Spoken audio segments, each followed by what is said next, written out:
ตังนี่นะว่าตรงๆเอาบ่อยู่กับบ่อยู่ก็สิว่าหยังน่ะมันบ่อยู่เลยกลับไปกลับแล้วเดี๋ยวนี้ตัวเว้าได้บ่อยู่เด้อบ่อยู่โอเคนี่รถอย่ามาใกล้ติงบ่ได้อยากมาใกล้ตัวดอกนะมากับมาแต่งฉันเอามานี่คุยเรื่องดินนี่แล้ว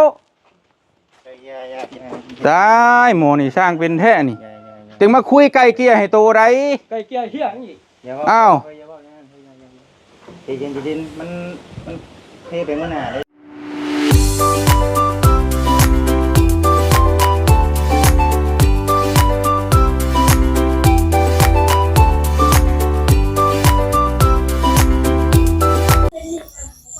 สวัสดีและสบายดีพ่อแม่พี่น้อง FC เนาะบ่ว่า FC ฝั่งลาวฝั่งไทยแล้วก็ต่างประเทศพี่น้องเนาะมาพบพ่อกับช่องบ่าวจอยซาแนลอีกแล้วพ่อแม่พี่น้องเส้นเก่าเส้นเคยเนาะมื้อนี้ก็สิมาฟังเรื่องราวที่ว่าทางบ่าวเตียงกับทางบ่าวเตียงไปเคลียร์เรื่องของที่ดินของน้องแต่กระเป๋าไรนั่นแหละพี่น้องเนาะกัจจิพาให้พ่อแม่พี่น้องไปเบิ่งไปชมน้ำกันเนาะบ่ชักซาเสียเวลาจังไหนอะไรพี่น้องเนาะกะพังเสียงน้ำกันพี่น้องเนาะทางหมอจอยกัจจิเปิดพังพี่น้องเนาะว่าเพิ่นคุยกันยังไปพี่น้อง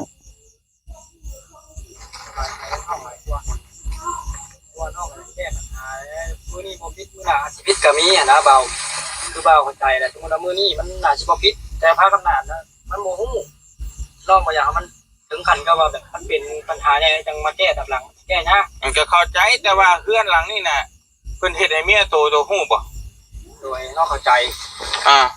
แต่ว่าคือน้องเว้าว่าตัดปัญหามันก็แบบนี้มันก็สิง่ายอยู่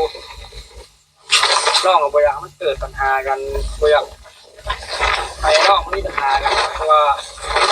ตอนที่มันยังมีปัญหาน้องบ่อยากให้มันเกิดให้มันดีขึ้นนะแบบถ้าว่ามันได้มีปัญหาแล้วจะมาแก้ดับหลังมันยากมีปัญหาแบบใดคือความหมายตัวจะมีปัญหาแบบใดแบบมีเรื่องหลังเดียวก็มันอาชีพการคิดกันเบ้ากันแน่แต่ว่านอกไปอย่างมันเกิดแบบนั้นเพราะว่าไอ้นอกกันแล้วถ้าไปอย่างมันกันไปดีกว่ามาแก้แล้วมันแก้กว่าท่านนะแต่เมื่อนี้พอพิษเมื่อนามันอาชีพก็มีรวมกันหลายคนมันก็ตัดปัญหาไม่ความง่ายตัดปัญหาในบัดนี้เพื่อนหลังนั้นเฮ็ดแบบใดซะคือเพิ่นเฮ็ดให้เมียโตใช่ทั้งอย่างเพิ่นก็อยู่พอแบบถ้าว่านอกขึ้นอยู่นอกก็อยู่ได้อยู่แต่ว่านอกก็แบบมีอย่างแบบเป็นชิ้นเป็นอันล้นแล้วก็ง่ายๆอย่างมีอย่างเป็นของตัวเองอย่างทางอย่างต้องอยู่แบบนั้นมันก็บ่ได้มีอย่างอยู่แล้ว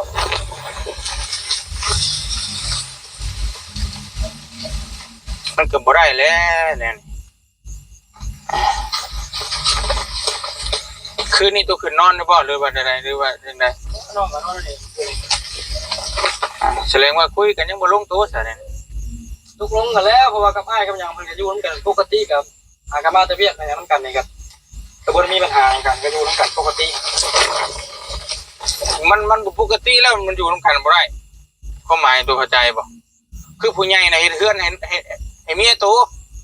กับน้องแต่ว่าอันเมียโตบ่ได้อยู่เฮือนตอนนี้ตัวสิว่าได้ซะโอ้ยไปอยู่ใช่ให้มันแล้วอย่ามาเลยมีแต่เอาไปฟันซะไปแต่มาเว้าให้เข้าใจกันโลดไปมีแต่ว่าให้โตอันนั้นผู้อันเมื่ออยู่เฮือนเมียตัวก่อนมันบ่โอเคปานใดไล่แบบนี้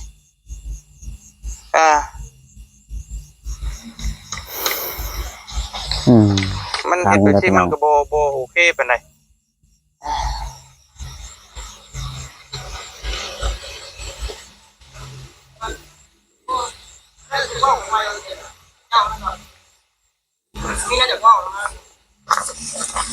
ว่าลูกก็ได้ไหมมีแจ้งแล้วคือมีแนวยังจะว่าก็ว่าลูกก็ได้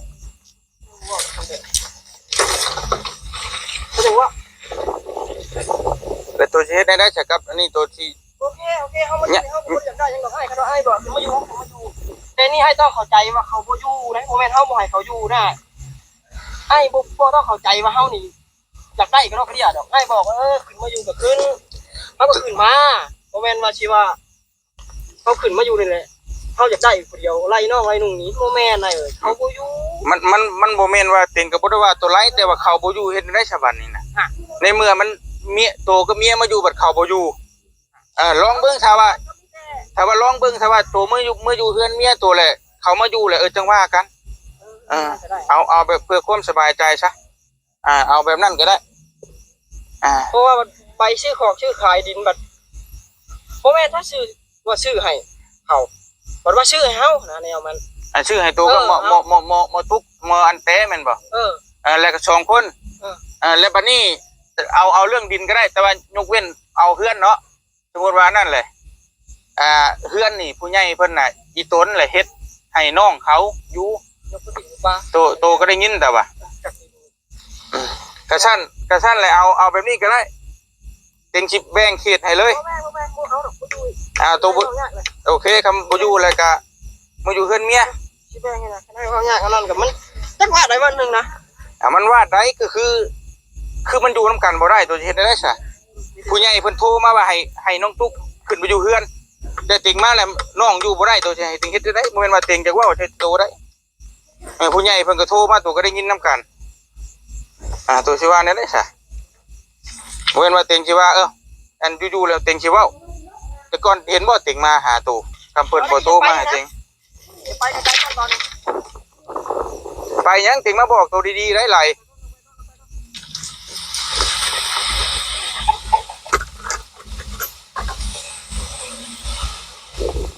เมื่อยแล้วมันหาเพื่อนเก่าอันนี้กับเพื่อนกับชาเนี่ยเมื่อยตัวก็ออกไปอยู่เฮือนเมียตัวก่อนแล้วจึงเว้ากันแต่ว่าเขาว่าสิเมื่อคืนนี่หมอใช้ว่าอันฉันล่ะให้อยู่แล้วเมียเต็งมันเว้านี่ได้แต่กับพ่อแม่เฮาบ่ให้อยู่เฮาก็บ่เข้าใจว่าชุมเจ้าว่าวันไหนสมมุติว่าเฮาจากเมื่อใช้ว่าฉันล่ะให้อยู่แล้วเมียเต็ง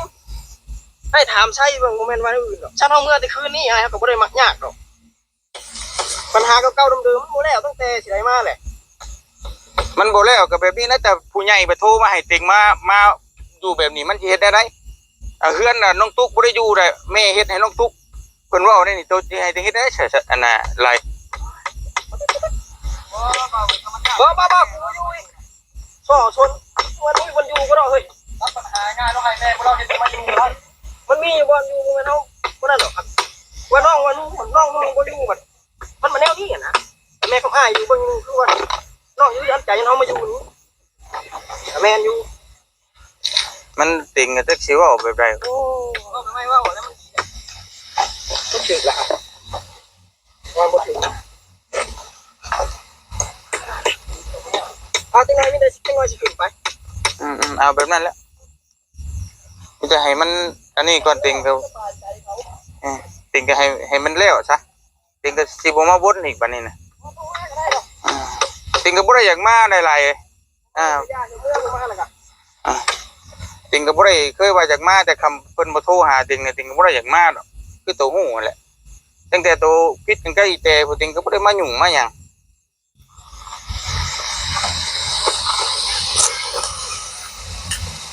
มันยังมันบ่ได้แม่นเอาอื่นก็มันสิว่านี่บัดก้มบัดกาบก็มีแต่เฮานี่ก็มันนะตัวอื่นมันมามีว่าผมมีชิดผมมีหยังก็โอ๊ยตายยาหรอกตายก็บ่ได้เอาไปน้ำพังทีมพอ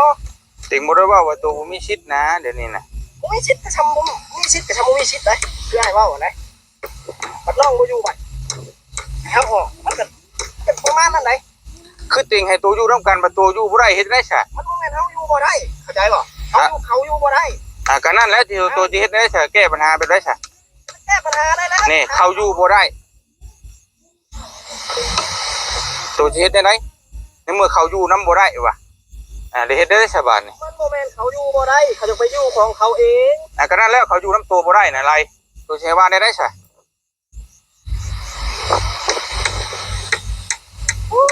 มาไม่ใช่ปัญหาเก่าเดิมเลยอะไรเราไม่ได้คืนอะไรพังพี่น้องเลยเปิดให้เสียงให้พ่อแม่พี่น้องพัง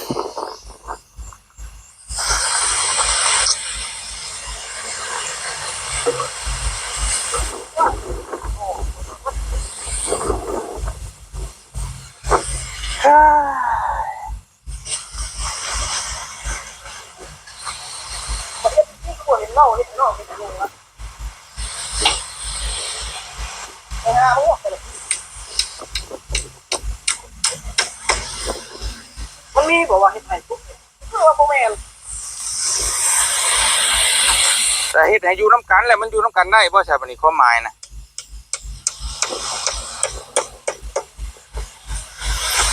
ตัวชื่อว่าได้มันอยู่น้ำกันบ่ได้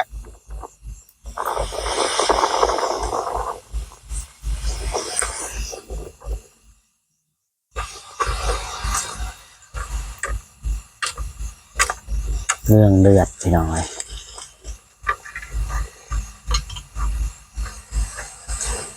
ถ้าไปเป็นราคายังไปแล้วตายทุกที่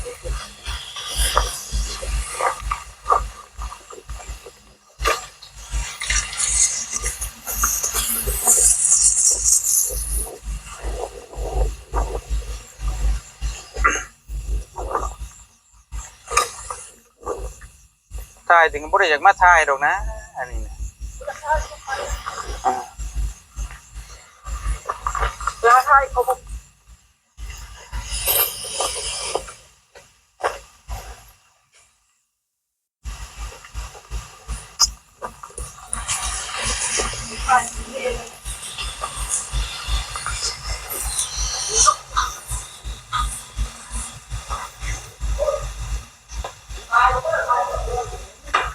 บ่ไปก็เก็บรถได้ตัวจะว่าหลายเก็บรถเก็บเครื่องนะ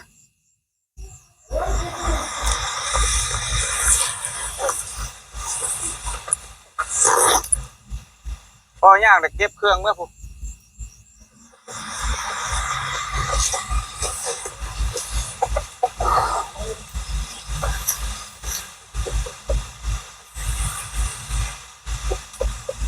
พังพี่น้อง ตายแล้ว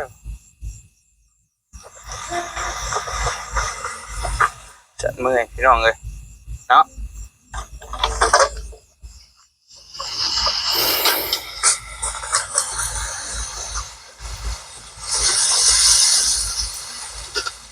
ฟังเรื่องราวนะโอ้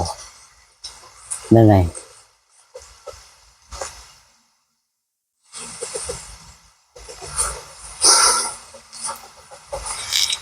เห็นแล้วบัจักแล้ว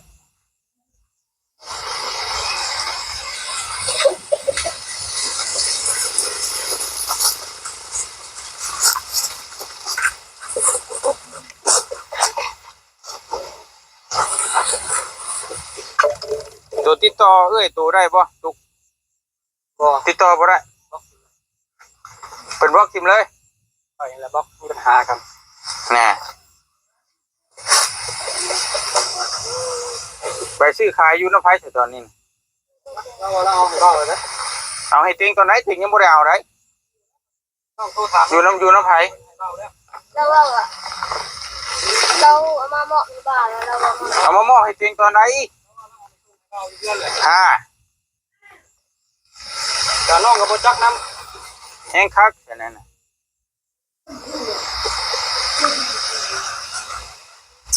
เพราะว่าแต่ก่อนมันก็อยากขายเพื่อนหลังนี่แหละเพิ่นก็จะเอาเงินมาแบ่งคนเกินกับไรกะแต่พอมันขายบ่ได้เพิ่นเอาไปมันก็ว่าดูลำบากนะบ่จักน้ำเนี่ย ใช้ชื่อเฟซมันชื่อในใด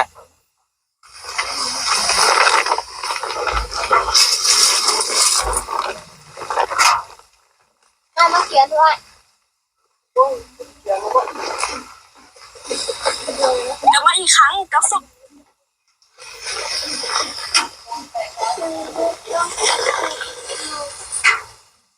แบบชื่อรถชื่อเฟซจะบ่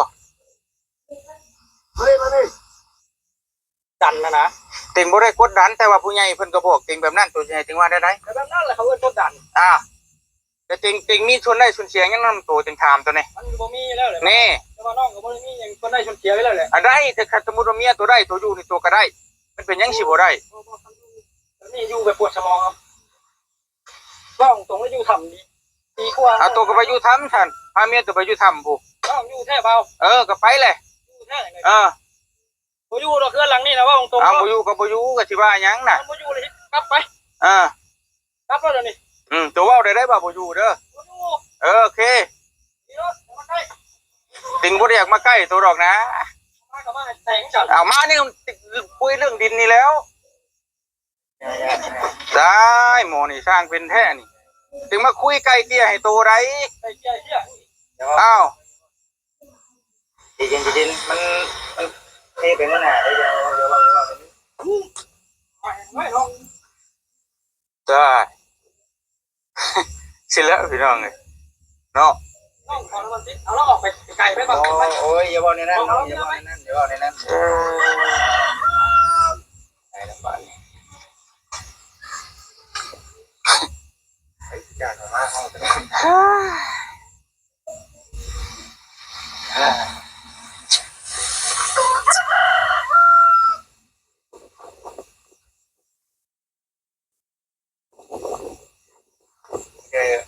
ในบ้านเพิ่นมา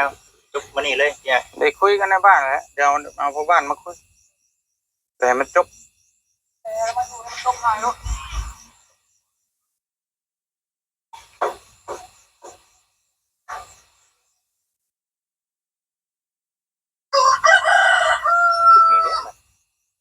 นี่แหละกี่ต้นได้พอนี้แหละ เละเอ้ยโอ้กับมันติโตบ่ได้โอ้โหว่าเป็นใจได้ดีแน่ใดทางนี้เนาะเพิ่งคิดอยู่บ่ จักแล้วหมอเตพูนหนีไปในกระเบื้องน้องตัวเป็นได้สภาพ ปากทางไลน์ก็บ่ได้มันนี่ก็ได้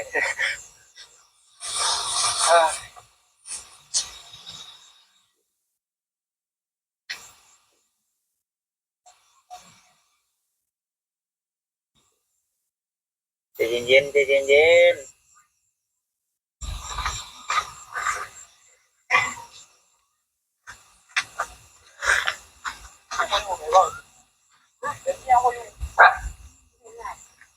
เอาเงื่อนไปแล้วกัน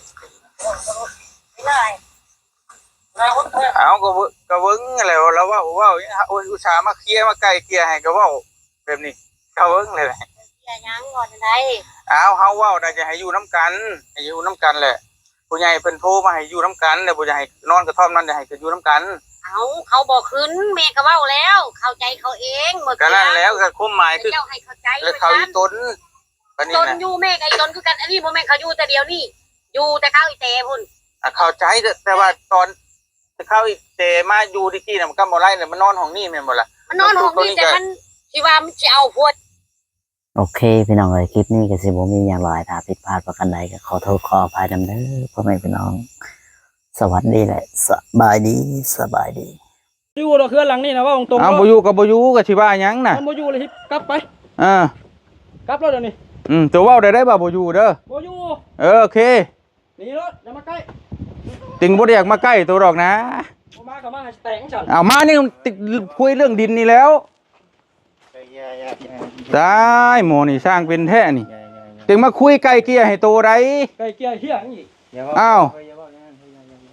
ใจเย็นๆมันเทไปเมื่อหน่าได้เดี๋ยวในนี้ สมมติว่านั่นแหละ มาเห็นเว้ยเนาะ เฮือนนี่ผู้ใหญ่เพิ่นน่ะอีตนแหละเฮ็ดให้น้องเขาอยู่ ยกกระถิ่นอยู่ปะ กระชั้นเลยเอาแบบนี้ก็ได้เต็นชิปแบ่งเขตให้เลย บ่แม่บ่เอาดอกบ่อยู่อีก ตัวบ่ เอายากเลย โอเคคำบ่อยู่แล้วก็มาอยู่เฮือนเมีย สิแบ่งให้นะถามใช่เบิ่งบ่แม่นว่าอื่นดอกฉันเฮาเมื่อแต่คืนนี้อ้ายเฮาก็บ่ได้มักยากดอกปัญหาเก่าๆเดิมๆมันบ่แล้วตั้งแต่สิได้มาแหละ ได้เฮ็ดได้สบายนี่ มันบ่แม่นเขาอยู่บ่ได้เขาจะไปอยู่ของเขาเอง ก็นั่นแล้วเขาอยู่น้ำตัวบ่ได้น่ะไรตัวสิให้ว่าได้ซะ เวลาจะลงมาฮะต้องให้เสนอ